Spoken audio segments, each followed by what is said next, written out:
What's cracking, my silly Desies? I'm Rido, and welcome back to another trip on the Rido roller coaster. And today we're going to be looking at the fall and taking down of Kissanime, the biggest thing which is going to happen in the anime community for a long time, I think. So might be wondering, what's all the fuss over this illegal site, Kissanime, being taken down? Well, I would like to tell you right now, it is a massive blow for the anime community. There's a lot of English voice actors out there saying and praising how good it's taken down, and yes, obviously so, they are going to, and rightfully so. These are the people who are getting paid by Crunchyroll and these to dub these animes, and it's their livelihoods that you could be saying you're taking away from. But let us go through the history of Kissanime. Kissanime is about probably over 10 years old now. It's been along the anime community for a very long time, and so you might be saying, "All right, then, yeah, it's old, but pirating is not what we want in our community. Pirating is bad in any form of medium we can think of. Why would you want to pirate?" And the simple case is, no one really, I don't think, wants to pirate.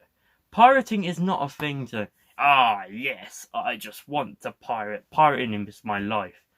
Probably most anime fans have never thought of it like that. The reason they pirate is because you're getting a better service from an illegal site, and this is including the fact these awful, god-awful puzzles, which I think have a bit of charm to them, and the constant ads of hot milfs in your area, and the hentai game ads, and you've got a chance to get a virus as well. I've never got one, but and we can't blame them, because Crunchyroll, Funimation, two of the biggest anime streaming services, are not top quality. They don't have all the anime what Kissanime had. Kissanime had one of the biggest, widest range of anime probably ever and for existence, and it was for free. People like to get them for free, obviously. I worked out, and this might shock you, but it would cost me £110 plus to watch legally, and this is only on Funimation and Crunchyroll, and that's assuming you have a Netflix subscription as well. So, and I'm not going to add that to the total, because that would be another probably, I'm not quite sure how much Netflix is, and you look and go, wow, £100 to watch anime. And I just want to tell you here right now, if you ask Disney, any Disney fan, tell them, right, Disney Plus is now launching. We are going to give you a streaming service for Disney Pixar movies, and all the Disney Pixar movies are going to be on this platform. But now, if you want Marvel and Star Wars and other aspects, you're going to have to buy another streaming service. Similar prices to over, about $7 a month, another dollar, so $14 a month. And hang on, but it's still not all of them. So why don't you get this other subscription to get another load of them? But even with all these together, you've not got all the anime. And yes, obviously, there's so much anime out there, it's kind of hard to get everything. But I will say Kissanime done a good job of it. But you tell that to Disney, any normal person, any person who don't like anime but just likes Disney, imagine, they would laugh at you. They'd be outraged the thought of having to spend that much on something you enjoy. And yes, for Netflix, everyone will buy a Netflix. Just one, about $7 a month, £7, whatever it is, for it. You don't mind. But and that covers so many things, and they're not on other platforms. But if you then say, hang on, we need to keep adding subscriptions to get more, it's outrageous. And that's why Kissanime excelled. Because Kissanime, everything you wanted on anime, any really obscure anime, not many of the big populars are going to pick up, are going to be on there. And I will tell you now, a lot of people who have Crunchyroll or Funimation, or maybe both, will still use Kiss Anime. Because Kiss Anime has those ones, hidden gems. I looked, I could not find the Eccentric Family on Crunchyroll. And I couldn't find it on Funimation either, and it's definitely not on Netflix. One of my favourite anime of all time, and I highly rate it. But it's not on there. So, I'm just here as an anime fan saying, what else are we missing out on here? What hidden gems are we going to miss out by destroying Kiss Anime? And I don't want to say the world's going to end by Kiss Anime. Yes, of course, I'm not going to list any others. The piracy industry in anime is so massive, one domino falls, another will just step in its place. They're not going to go down, just one's going to be there, that'll fall, the next one will stand up. It's just going to happen. You can try as much to limit it, but another one will pop up in its place. And you can't avoid that. No way. You're not going to avoid that. And so you might be saying, what's the issue then? If Kiss Anime's gone, why are you even worrying about it? If another one's just going to be there anyway? Well, Kiss Anime is a staple to the anime community. And as much as those English voice actors can say is that, it's so great Kiss Anime's gone, they probably wouldn't even have a career if it weren't for pirating sites. I don't know them personally, and if any are watching this video, let me know, because did you start watching anime legally? What was the first anime you watched? Did you find out, how did you watch it? Because I'm interested to know that, because most people aren't going to pay if they're just starting out to watch something they've never heard of before. I certainly would not have paid to watch Fairy Tail when I was about 13. It just wouldn't have happened. I just wouldn't have done it. It's just simple as. I was a small kid. I didn't have a debit card. I didn't have a credit card. I didn't have any income of money. So how was I going to... And especially when you're young, explaining that you like anime can be a bit unnerving, and you're going to try and not tell people because what they might think. And so what are you going to do? You're not going to be able to pay for that. So the first thing you do is search for the name of the title, and you go on Google, then Kiss Anime appears. You've got every episode you want. It's there at the click of your fingers. Watch as much as possible in any space of time you want. So what's not to like? And I will say this to any anime fan out there. If you're saying you only support the creators, and you ever have, you're probably lying. Because I bet you, once in your life at least, you've been on Kiss Anime, any of those other sites, you have been on there and watched stuff, and you've liked the experience. Yes, you might not. Some people are turned off by Kiss Anime by all the ads. But if you're there to watch free, what can you expect? And, I've watched a few videos and some tweets by the big AniTubers lately, and a lot of them are saying, wow, Kiss Anime's gone now. I used it. They used it. They said, wow, it's gone. I probably would have got into anime without it. And it's funny enough, as bad as it might sound, even sites like Funimation used images of Kiss Anime when promoting Tokyo Ghoul Re. Sounds ridiculous, and it was a big fiasco for them. But loads of people use Kiss Anime, and it's gone. So what are we going to do? That's what the question now. Because there's this weird thing like, yes, legal streaming has won. We're going to get so many more now Kiss Anime's gone. No, you're not. But why not? Because you would think, if Kiss Anime's gone, yes, there's some other illegal, but they're not as good. So are you going to try legal? Maybe a tiny % will. But most people aren't going to. And why is that? Well, I use Crunchyroll. I don't often use it, but I've used it in the past. And with the ads, I will not pay for a Crunchyroll subscription. Because, are we forgetting High Guardian Spice? That fiasco?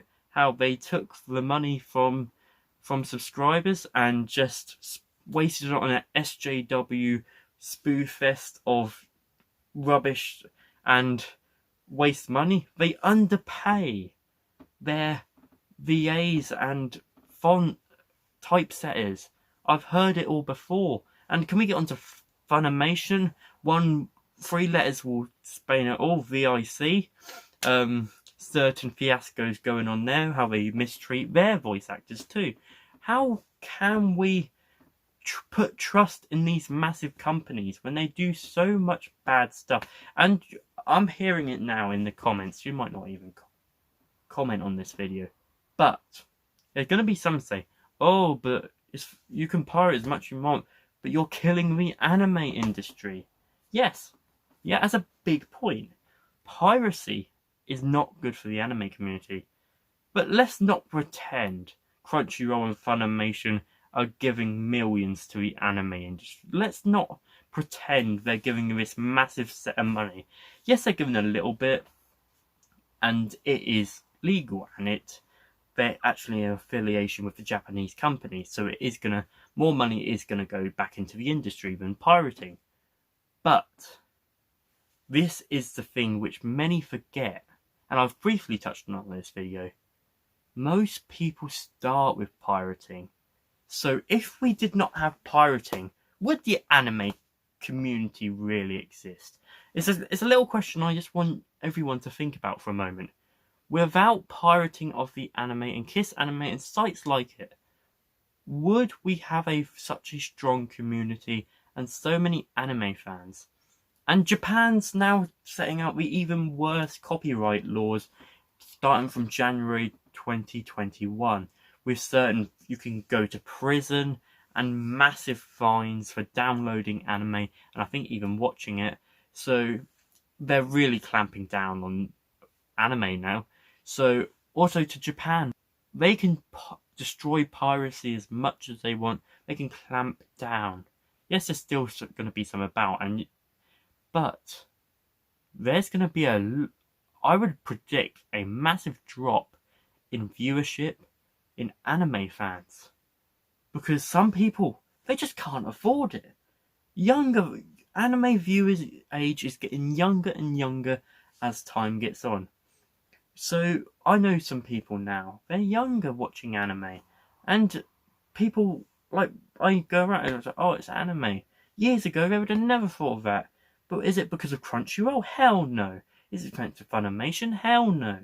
It's thanks to these free sites, even YouTube, people uploading videos to YouTube, which are obviously pirated, and these are the ways people get into anime. It's like, you don't just pay something and get into this massive medium. That's just not how it works. And people need to understand that you can say legal streaming will solve all your problems. Legal streaming has really big problem for certain groups of viewers. Legal streaming focuses on seasonal. So they're not adding old things to the list. They're not adding old things from, say, from 2006, 90s, classics, which there's a big anime fan base which only watch old stuff. Crunchyroll Funimation follow the seasonal grind. They release everything which is currently coming out.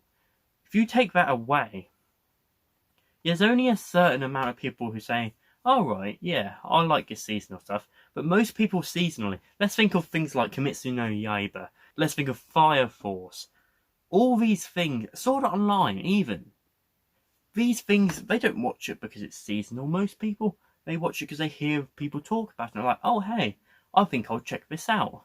And they'll say, oh, I quite like this. And that's how it works. And they don't often go on, say, oh, I've got a Crunchyroll subscription, so they're gonna see that and go, oh, but how about all the trash which is also in the season? Can we just talk about that? Because if you're only getting these trash shows as well, you might have a few good ones, but you're gonna have about one good one in this seasonal mix. And think about all the great anime from the past we can look at. It's like Crunchyroll doesn't even have Gurren Lagann. It doesn't have Assassination Classroom. Funimation does though, so I applaud Funimation for having Assassination Classroom. But it doesn't have Gurren Lagann. They only have Fully Cooley, alternative and progressive, the worst Fully Coolies out there, not the original classic that you'd have to go to Adult Swim for.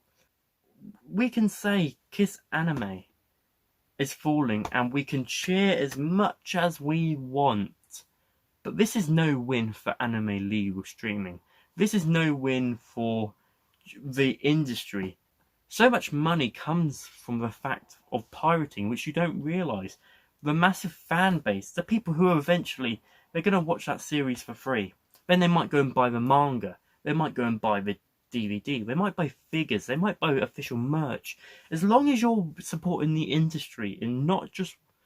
I have no problem with it. Yes, in a perfect world, we would make Kiss Anime a legal streaming service which had every anime they had on there. Just one singular one. And I would say, here's my money. And most people would. You're getting everything you want in one place, a really good service, and for one price. When you're having to buy loads of different ones, it really puts you off. You just can't...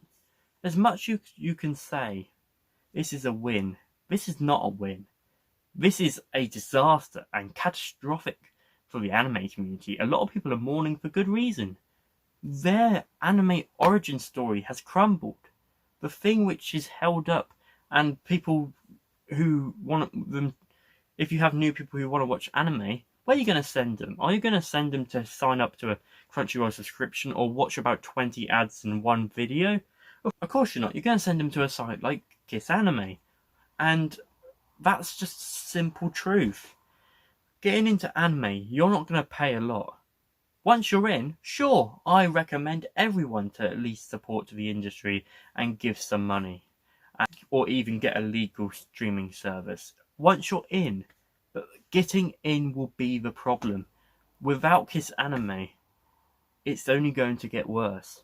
And we've already seen over 100 different pirate sites have gone. How many more is going to go? But every time a new one's getting its place. But this new law in 2021 might change that. And if we go to the only way you can possibly watch anime, for me, for example, is to pay £100 and over to watch a small percentage of anime and only recent anime. That would be terrible. You should give people the option. And obviously, I know piracy is a crime, but so what can you do if people... It's a Japanese medium, and some people live all over the world. Crunchyroll isn't available in every country. Not all their things are available in the country. Can we just take a moment to mention Netflix? And Assassination Classroom apparently is on Netflix, but not in my country. Like a lot of these places. Crunchyroll is not worldwide. Kiss Anime is. And that is why Kiss Anime will be missed in the anime community. So if you're one of those laughing at this whole thing, I'd like you to take a moment and reflect on, would you be here without anime piracy?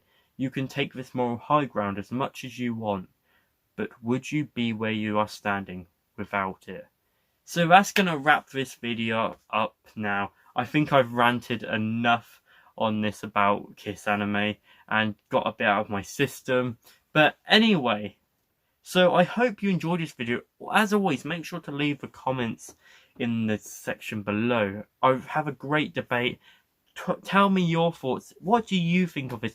And as I said, any VAs, anything like big people or anyone who just has a few. How did your anime journey start? Did it start with piracy? So I'm going to leave it there. That's all for this trip on the Rido roller coaster. And I'll see you guys next time. See you guys. Rido out.